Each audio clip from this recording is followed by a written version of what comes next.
Welcome back. We're gonna be putting a radio in the Bronco. Probably the least most important thing to do to this, but why not do it? We got this $20 radio. I'm pretty sure I stole this back out of the Jeep. Yeah, I don't know. It should work. We're gonna try to wire it up if we can. If they already cut the wires in there, we'll just wire it up. If they didn't already cut the wires, I might see if I can't get an adapter so I don't have to cut the wires. I'd like to do that. But if the wires are already cut, we kind of just gotta work with what we got. That radio is just not turning on. Most least important thing to do, but let's go ahead and start doing it. This will give me something to do too while I'm waiting on an alternator, because this thing needs an alternator. And then we can put that in eventually. I don't know if I'll do that today or not. But I already started taking part of the dash apart. The fuse box up there, you have to take 2 bolts out of that to get the headlight switch out. And I thought there was bolts under here, but they already broke. So I don't think there's any bolts under here too. I'm pretty sure they already broke. So maybe pop this one off. And if there's a bolt under there and it's not broke, then we'll remove that. And then I think we can just start pulling this face off, and it should expose the radio stuff. So let me go ahead and go over here and see what I can't do to pull that XLT thing off. This is for the fuse panel. Let's see. These have just been pulling off, so hopefully this one's the same way. Yep. And it's not broke, but there's no bolt in it, so maybe we can get a bolt back in that one. That'd be cool. I don't think it really needs it. I didn't notice there was none in it. So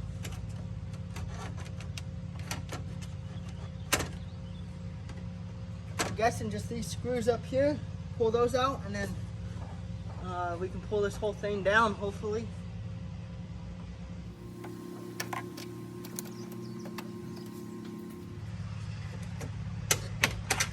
There we go. That pulls out of there like that. And now we can get to the radio. We got the radio here pulled out. It was only holding in with 4 screws. Now there's like a power wire or something behind it, not letting me pull it out further, so we're gonna try to pop that off real quick if we can. See what happens. That's what we always say, see what happens, see what happens. I know what I want to see what happens. I want to see a radio work in this. That'd be kind of cool, wouldn't it, Chess? Yeah.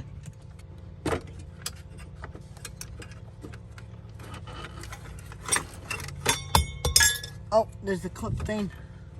That's the antenna thing. And see what we got going on.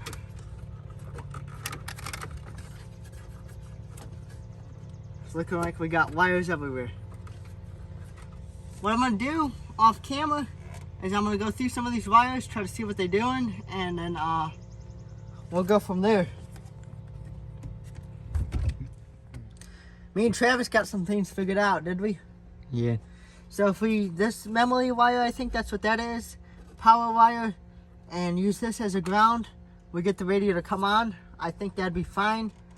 I don't think we need any of this other stuff that's going to be on this harness. I think we can clean this up and tape it. We just need the yellow, red, and then that ground. And now we got to find speaker wires, so that's what we're going to be doing now. What I'm going to do is strip these, hook them up to the radio, hook the radio up. I'm going to strip 2 of these, see which ones, see if the speakers start coming on. And then this has it like, both the purple is ground and power for like the left rear or something like that. So we'll just start hooking them up like that. Go from there. That's what I'm gonna start doing now. It's pretty self-explanatory. Let's see if we can't get any sound out of any of the speakers. Why don't we, Travis, huh? Yeah. I'll go ahead and start cleaning these up, stripping them, getting them connected good. And this is how it's probably gonna be with these ones. And then we'll get the speaker wires how they're supposed to be. So let's turn it up. And we got a rear speaker working. So now I'll just find which ones are supposed to be rear, which colors. And I'll do the, that'd be the left rear. Hook those up, and then I'll find the right rear, figure out which colors on the radio they're supposed to go, and then do the same to the front. And then we just got to put this all back together.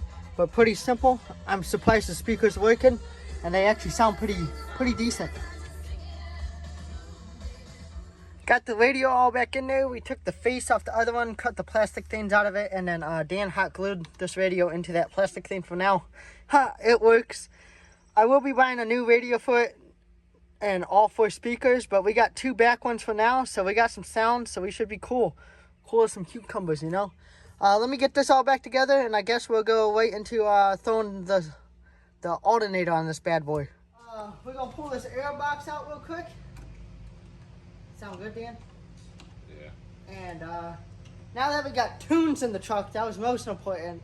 Let's see if we can't get the battery to charge. Hopefully this is why it keeps going dead. Did we get a warranty in that alternator, do you know? I have no idea. We might need it. You know what I'm saying? Yeah.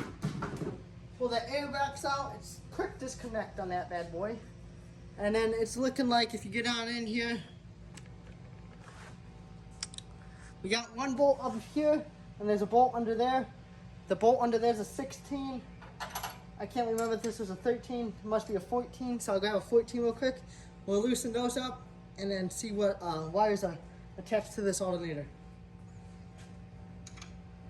Oh yeah, 14. Loosen that up a little bit, and that's how you adjust it.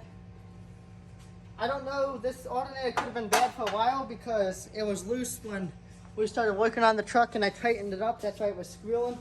So maybe maybe they went to go change it and just never finished it.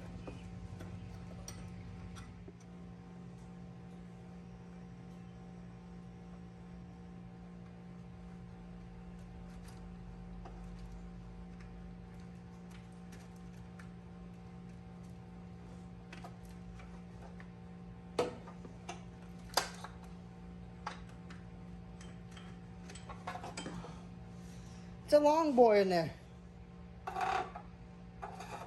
Put that in there. Save it for later. Save on that. Go ahead and pop this bolt the rest of the way out. See if we can't get this bad boy to come out now.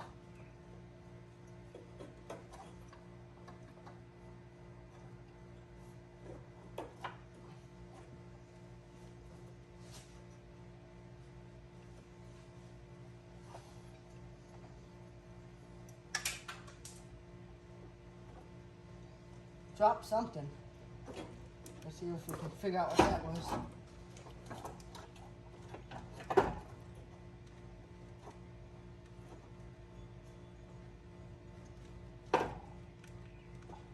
And when you're in it now, because a lot of these wires are electrical taped and whatnot, so let's get a closer look at this. I'll show you guys.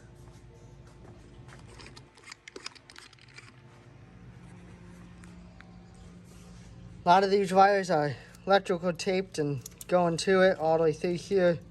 So, probably have a problem here.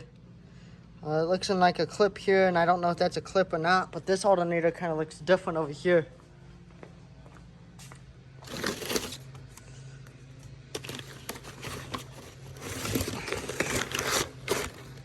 Looking like we're just supposed to bolt onto this one.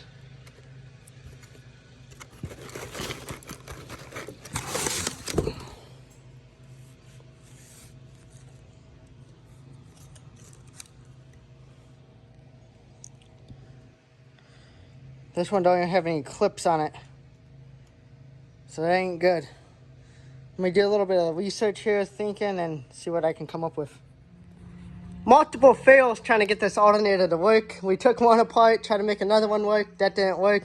So then we finally got the correct one, and we had to solder in there back into the wires because you're not supposed to pull that clip out and stuff. Who's this guy? This guy's getting on it. I don't know who that is. But anyway, so I got the alternator back on it. I was going to film it yesterday, but it just got too hot. I was getting frustrated, so I got it on, got it soldered on. It was charging yesterday at 14 volts. I got this rigged up for now. I need to get an elbow for this, but I found out this is where this vacuum line goes. It's supposed to go over there, so we're going to see if it runs better like that. And there's supposed to be another one that comes off that tube or somewhere down there, I think, but I cannot find it, so see if it doesn't run better with that hooked up. We're going to run it for a little bit today, see if this battery holds a charge. So let's go ahead and back it out of the garage.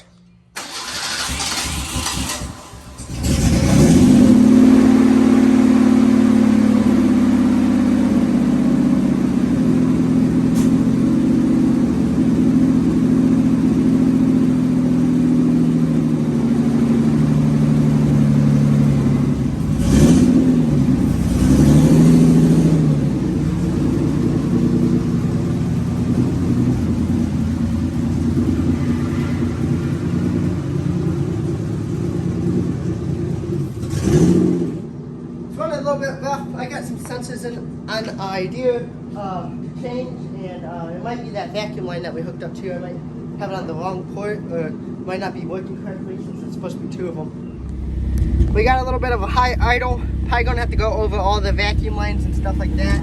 It is smoking a little bit, but hopefully that'll go away once we start getting some more of this stuff figured out. Should check power steering fluid.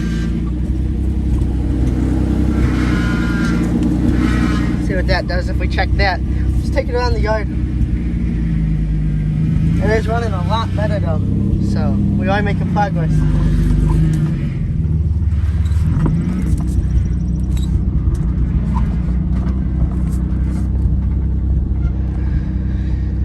Alright, first gear. These gears seem super long in this thing.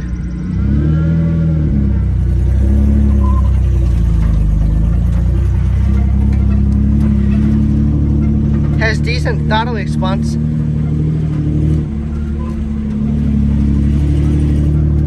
I think it's almost ready to drive, to be honest. Just fix a few more things and get that exhaust sound. That exhaust probably sounds like crap because we blew it apart. If that makes sense.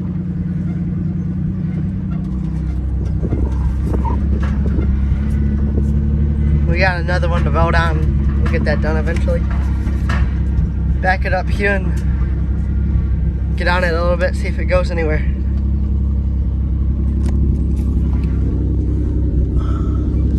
The power of these things, I've noticed, like just driving this one, I had a 5-speed 2-door Jeep with the 4.0, and that has a lot more power than this, but this will do. Maybe one day we'll do a 302 swap. Alright, let's just get on it a little bit, see what it does.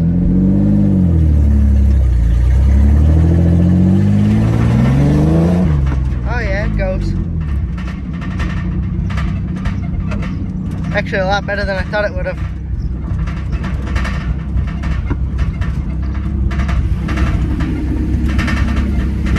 I'm just gonna kind of keep doing this with the truck. I'm gonna keep using it for things around here until I get more parts for it. Just let it keep warming up and cooling down. Try to bring it back to life. It's starting to drive a lot better. A little bit of a mess there. Could be a vacuum leak or something though. And we still haven't put the timing light on the distributor, so the time that destroy, that could do us a lot of good.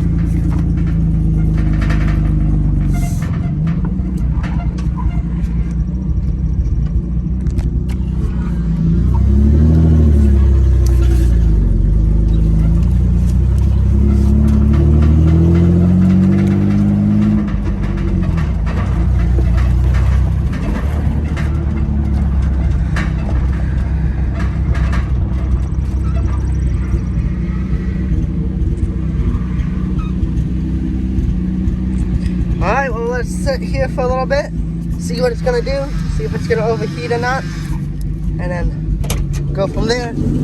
But so far, I think it's good except high idle and a little bit of smoke. But we'll get that timing light on it here soon, see what that does, and go from there. Make sure you guys give me a like, comment, subscribe, stay tuned for more. Next video, we might be doing something to this, or it might be a Mustang video that I've been working on. See you guys for the next one.